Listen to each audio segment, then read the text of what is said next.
नमस्कार दोस्तों, आपका मेरे चैनल शिवम एनसीईआरटी क्लास पर स्वागत है। आज हम कक्षा 8वीं के भूगोल के लेसन फर्स्ट संसाधन के बारे में पढ़ेंगे। तो देखते हैं संसाधन क्या है। प्रत्येक वस्तु जिसका उपयोग आवश्यकताओं को पूरा करने के लिए किया जा सकता है वह संसाधन है। इसका मतलब ये दोस्तों कि ऐसी कोई भी वस्तु जिससे हमारी आवश्यकताओं को आसानी से पूरा किया जा सकता है वह संसाधन होती है। जैसे हमें अगर प्यास लगती है तो हम पानी पीते हैं, जैसा कि आप इस उदाहरण में देख सकते हैं। जैसे यहाँ उदाहरण दिए हुए हैं और इसके लिए अगला उदाहरण है स्कूल से घर पहुँचने के लिए जो आप ऑटो रिक्शा का यूज़ करते हैं वह रिक्शा हमारे लिए संसाधन है। आपने घर में जिस विद्युत का उपयोग करते हैं तो वह उससे जिसमें हमारे लिए फ़ैन चल रहा है, लाइट जा रही है, यह सारी हमारी आवश्यकताओं की पूर्ति करते हैं। तो ये भी हमारे लिए रिसोर्स है, संसाधन है। और आप आगे भी देख सकते हैं और चीज़ों में, और आगे भी हम इसको डिस्क्राइब करेंगे।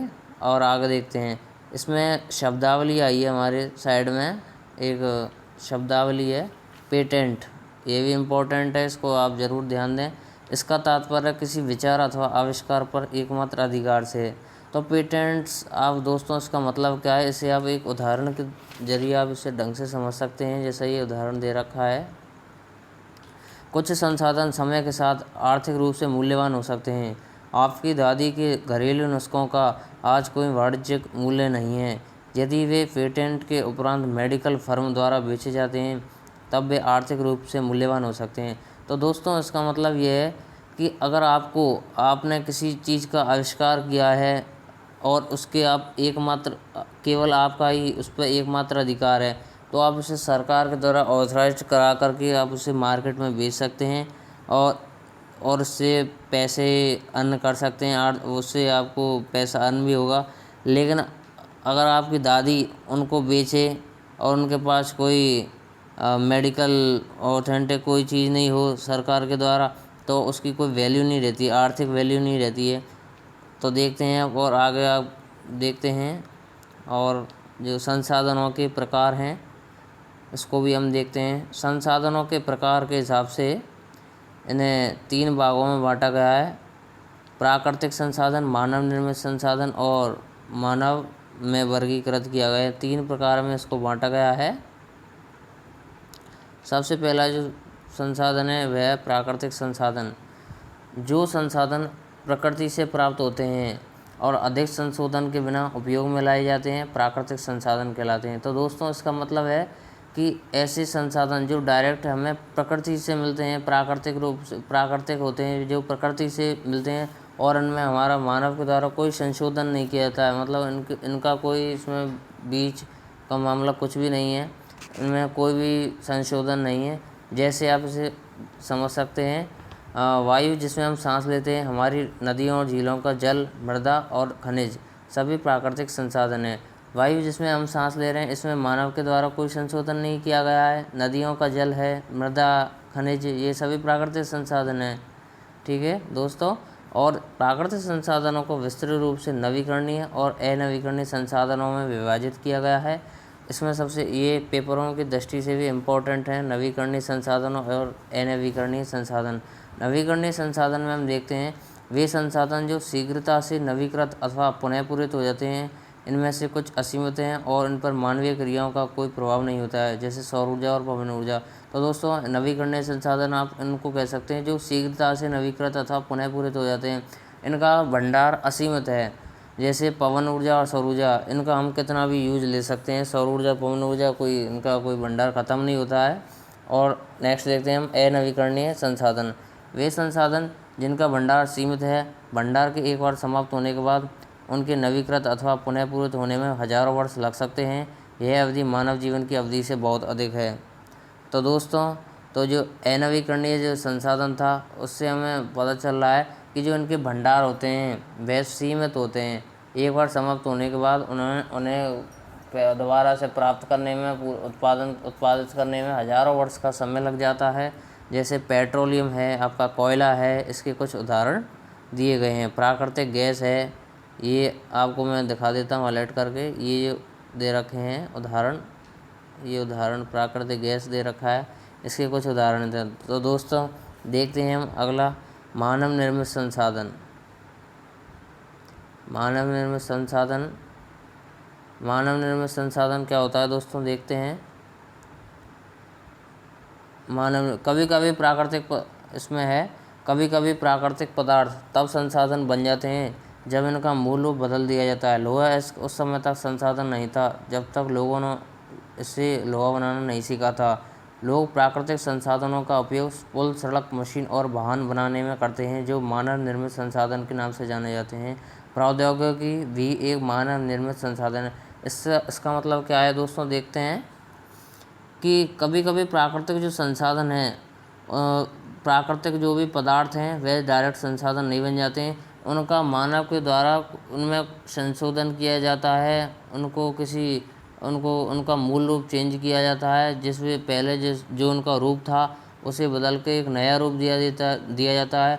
उसमें मानव के द्वारा जो टेक्नोलॉजी लगाई जाती है, जो प्रौद्योगिकी लगाई जाती है, उसके अनुसार वह उन पदार्थों को अपने आवश्यकताओं की पूर्ति के लिए अनुरूप बनाता है, तो वह मानव निर्मित संसाधन के नाम से जाना जाता है।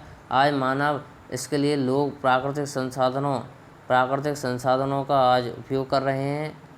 ये प्राकृतिक संसाधन मानव निर्मित संसाधन है ये। इसको आप इसलिए हम जैसे लोग प्राकृतिक संसाधनों का उपयोग मानव निर्मित संसाधन बनाते हैं, मोना ने समझ, ये तो छोड़ो। इसमें आगे देखते हैं आप, मानव संसाधन तीसरा जो इसका टाइप्स था।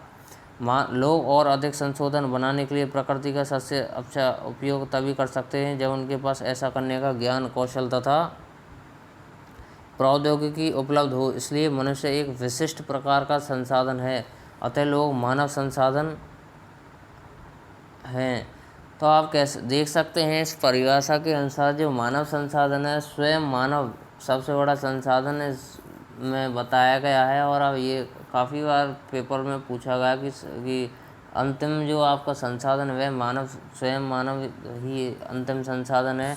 हम टेक्नोलॉजी के ज़रिए और समय के हिसाब से हम चीज़ों को परिवर्तित करते रहते हैं अपने कौशल और ज्ञान के अनुसार। तो आप देख सकते हैं इसमें, इसलिए मनुष्य एक विशिष्ट प्रकार का संसाधन बताया गया है। और शिक्षा और स्वास्थ्य लोगों को बहुमूल्य संसाधन बनाने में मदद करते हैं। अधिक संशोधन के निर्माण में समर्थ होने के लिए लोगों के कौशल में सुधार करना मानव संसाधन कहलाता है। इससे आपको पता चलता है दोस्तों, शिक्षा और स्वास्थ्य जो लोगों को बहुमूल्य संसाधन बनाने में मदद करते हैं, अधिक संसाधनों के निर्माण में समर्थ होने के लिए, जिससे हमें और अधिक संसाधन मिल सकें। तो लोगों को इसमें कौशल में जो उनको सुधार लाना होगा, जिससे मानव और नए नए संसाधनों को प्राप्त कर सकता है। संसाधन संरक्षण हमारा अगला टॉपिक। संसाधन संरक्षण में आप देखते हैं, इसमें आपको बताया गया है कि संसाधनों का सतर्कतापूर्वक उपयोग करना, उन्हें नवीकरण के लिए समय देना संसाधन संरक्षण कहलाता है। संसाधनों का उपयोग करने की आवश्यकता और भविष्य के लिए उनका संरक्षण सतत पोषणीय विकास कहलाता है। तो दोस्तों, और इसमें आप जैसे देख सकते हो कि जो संसाधन हैं उनका संरक्षण हम किस प्रकार कर सकते हैं, उन्हें नवीकरण के लिए समय देना चाहिए। इसमें जो संसाधन संरक्षण है, सतत पोषणीय विकास है, इसमें बताया गया है कि हमें जो हमारे जो संसाधन हैं उनका हमें अत्यधिक दोहन नहीं करना चाहिए। जितनी आवश्यकता है हमें उतना ही उनका यूज़ लेना चाहिए और नवीकरण के लिए इन्हें समय देना चाहिए, जिससे उनकी और ये अपना स्तर बढ़ा सकें। इसके लिए हमें इनको समय देना चाहिए जितनी हमें आवश्यकता हो, और अपने भविष्य के लिए हमें इनको रखने के लिए इन्हें नियमित मात्रा में इनका यूज लेना चाहिए। इस प्रकार हम इनका संरक्षण कर सकते हैं। तो दोस्तों, आगे भी इनमें कुछ उदाहरण दिए गए हैं, जिसमें समाचार पत्रों और व्यर्थ वस्त्रों तथा बांस की झंडियों, लिफाफों और ख़रीदारी के लिए थैले बनाए गए हैं। इसमें बताया गया है कि जो कागज़ है, कागज़ का जो निर्माण होता है वह बहुत सारे पेड़ों को काट करके किया जाता है, इसलिए इनको यूँ ही व्यर्थ न किया जाए। इनसे और कोई हमें नए रिसोर्स बनाने चाहिए, जैसे कोई कपड़े का थैला है इत्यादि आदि चीज़ें बनानी चाहिए।